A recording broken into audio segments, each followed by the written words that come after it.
Walker's Design Centre.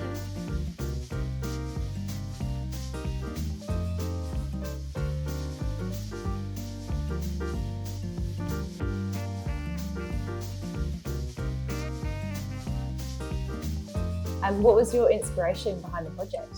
I think that was heavily driven by the clients, Simon and Steph. They had a really good vision. And Steph would nail, most of her brief and her ideas, and she was quite clear. So it was a double gable Scandinavian style design, but she loved the black timber as opposed to the Scandinavian blonde. So the other thing about the allotment, it was quite narrow but long, so it kind of suited the double gable. And sometimes on blocks like that, we struggle with getting natural light into the home, and we elongated it and made sure every possible stage we could get some glazing in and get light into the home. So that was probably the key inspiration from Steph and Simon to nail this Scandi brief and create a light-filled home on a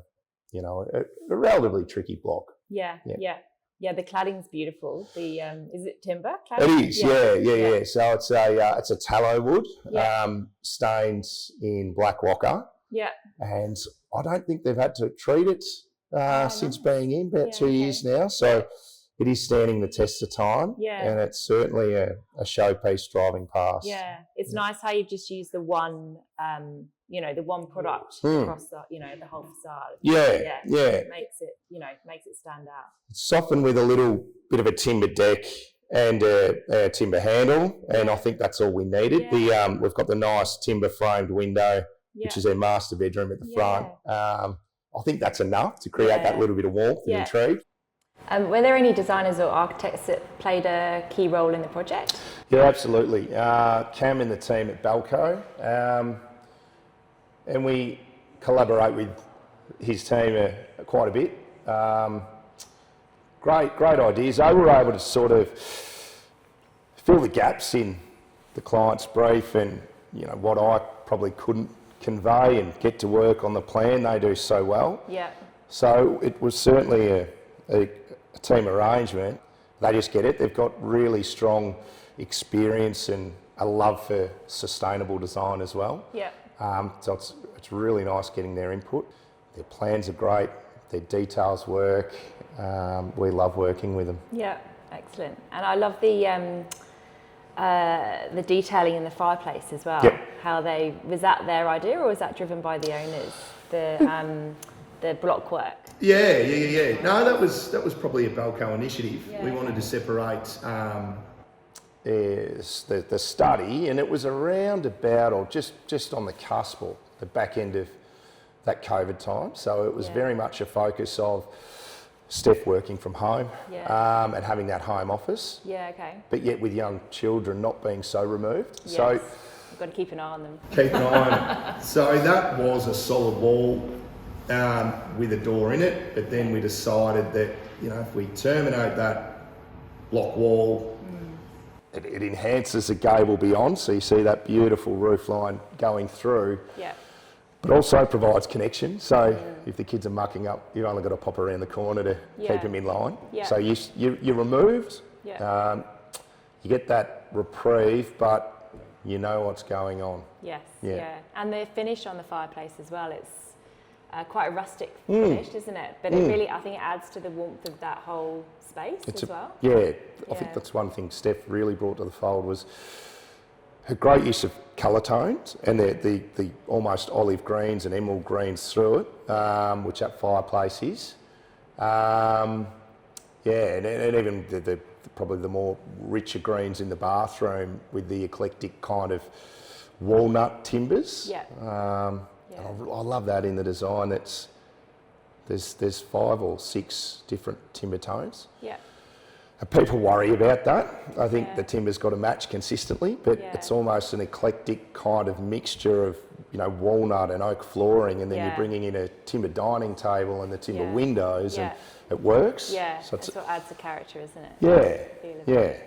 What were some of the standout design features in the home? Obviously, the black timber and the double gables being a key inspiration and a strong brief from the clients. The thing I loved about it, you see this dark home and you walk into it and it's so light filled, it just flips the script almost. And that was achieved with a lot of natural light, a big picture frame window where you come in the hallway, it's quite a long hallway. Yeah. You're looking down and you're seeing sunlight and vegetation. Skylights above the kitchen, which is on the east side, so on that block it was quite dark. Yeah. So that natural light floods the kitchen, living, dining area. I think my number one love and feature of the home is when you walk in the hallway. We had this during the design period, a little awkward space, maybe 1,500 by 3 metres or thereabouts. Yeah. And there's going to be an internal store cupboard, and they had heaps of storage, and it was just going to be boring. And we're like, we've got to do something here and make it cooler, and we turn that into a little light well, so it's open to the elements. Yeah. There's a sliding door which enters into a little garden as such, so they've got a Japanese maple there, and kind of flipping the script, dark outside, light inside. That's actually clad in blonde timber, so it's a nice point of difference. Yeah. So when we're walking down that long hallway, we've got vegetation out a window, and then all of a sudden we've got this nice surprise, which is basically an internal rain garden. So I love that. That'd be my number one. You've been working with walkers for quite a few. What keeps you coming back? Good, strong relationship with walkers. I think it starts even from Joey's going to school. I was a year below Tim at Joey's, Chris at uni, and connection with Newtown Footy Club. So there's been a friendship there, and then I think been working with walkers since 2009. So Kat, Mark, everyone. We've got really, really strong relationships. So the people, probably more than anything. Geelong's lucky, we've got so many good stores. So as a builder, we're sport by choice really, but relationships and loyalty. Yeah. And there's definitely a few faces that have been here for a while. Absolutely. I just, every time I ring and I know our numbers come up on the phone and Kat's, hey Mick, how you going? And she's the most beautiful, vibrant person. And I don't get in here enough. Sometimes Ocean Grove is too far away, so it's always a nice visit. And you try and make time and allow for a coffee and see everyone and give hugs and it's a nice warm place. What made you choose Walker's products for this particular project? Well, it's pretty much a given that the plastering contract and the insulation is going to be Walker's, and the team nailed it. Gable design with a lot of glancing light, so we knew we needed quality there because glancing sunlight can be unforgiving. You don't want to find that too far down the track. No, not at all. And Steph found some really great tiles here, and there were some beautiful little square mosaics in the emerald greens, and then that was sort of paired up with the same format but a lighter, almost light greyish square mosaic on the island, back kitchen splashback. So that had a window on it. And with the walnut joinery, which could have been quite dark, it was a nice sort of light pop. The favourite part, probably the tiling, and this was a flow-on effect. They've got a beautiful little bar adjacent to the kitchen, and we decided to bring the bathroom emerald green squares into a little tiled benchtop where the coffee machine and a bar is. So I think that was my favourite part. The bathrooms look stunning. We had like a tiled dado and then the same green paint above it. So again, Steph nailed that, probably saw stuff that I couldn't. And she wowed me at the end of it. We're like, this is cool. How did the Walkers team support you through the selection and delivery process? Couldn't do it without him. And Steph and Simon being in town and Walker, it was just easy for them to pop in. So I think we had Jody at the time, and just to have a team representative to be able to go in and have that faith that, I'm not able to get in there for a selection, but have faith in the team that my clients can come in here and select a tile, and it's going to be a good tile, and then get it decent support, but also steering them in the right direction that the pallet's going to work, which is sometimes a really hard thing to do. Yeah. So, especially when you get 2 or 3 tile choices. Or it takes a certain amount of skill, doesn't it? Yeah. And you've got to they're going to go. politely bring someone down at times, because there's awesome stock in here. And you can want to get everything in here. So it takes that nice, gentle kind of shepherding almost. And I felt that with this job. Steph could come in, and I had full faith that the selections were going to be right, and the advice that she was going to receive would be right. That's probably the main thing. The support of the crew, like physically on site, liaising with Mark and the plastering team. His communication second to none.